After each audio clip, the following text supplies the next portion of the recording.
Simulan natin ang pagbabalita sa pagkamatay ng isang criminology student sa Davao City dahil umano sa hazing. Nasawi matapos umanong sumailalim sa hazing. Na namatay dahil sa umano'y hazing. College, a place to belong, to find my people.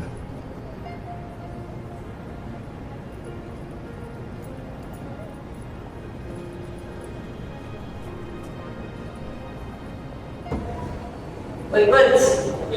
Sa mga din natin sa pamilya kami lang. Mukhang maganda naman, pero pwede bang pag-isipan mo? Oh, sakto may get together kayo mamaya. Baka gusto mong sumama. Just mo natin yan para amitayin mo ka natin mga kaya. Cheers!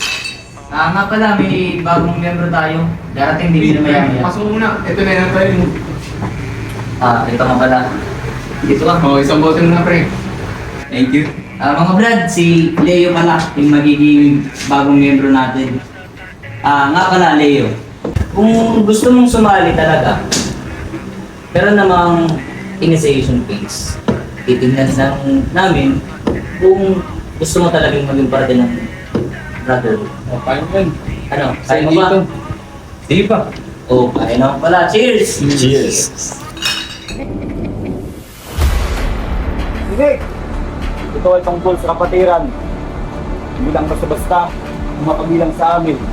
Hanggat hindi niyo napapatunayan ang sarili niyo.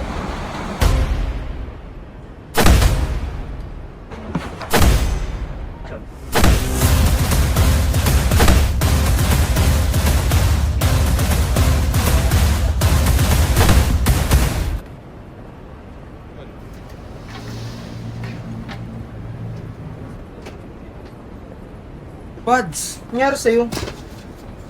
Wala lang to. Tradisyon lang para makapasok. Naranasan din naman nila to. So dapat ako rin.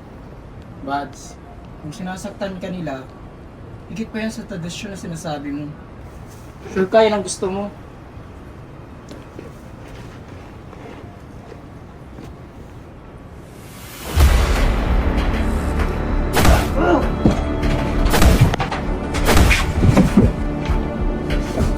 Brian! Brian! Buddy! Gising! Okay lang yan. Mahina lang talaga siya. Magiging okay din yan. Kailangan natin tumawag ng tulong! Balik ka ba? Hindi pwedeng malaman ito ng iba. Hello?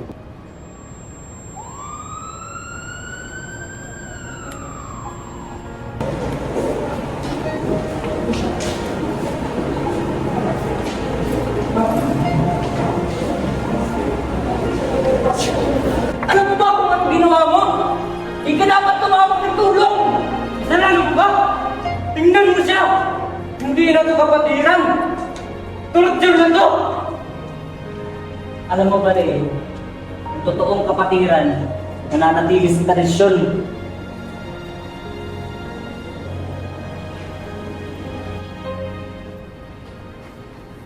Leo, do you understand hazing, Silita? The Anti-Hazing Act is there to protect students. Gusto ko lang po kasi mapagilan sa kanila. Hindi ko po ginusto nung may masaktan. Akala ko po kasi kailangan ko daan yung itong maging parte nila. Tradition can never justify harm. We hope you remember this lesson and help others also see it.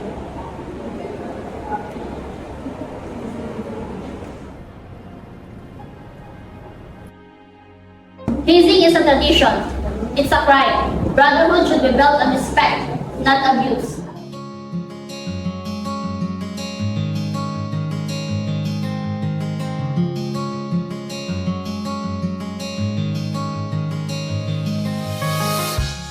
Ang pagiging bahagi ng isang bagay na mas malaki ay hindi tungkol sa sakit na dapat danasin. Ito ay tungkol sa pagangat at pagtulong sa isa't isa. Sisiguraduhin kung wala nang dapat dumaan sa ginawa namin. Ito ay kailangan na matapos ngayon din.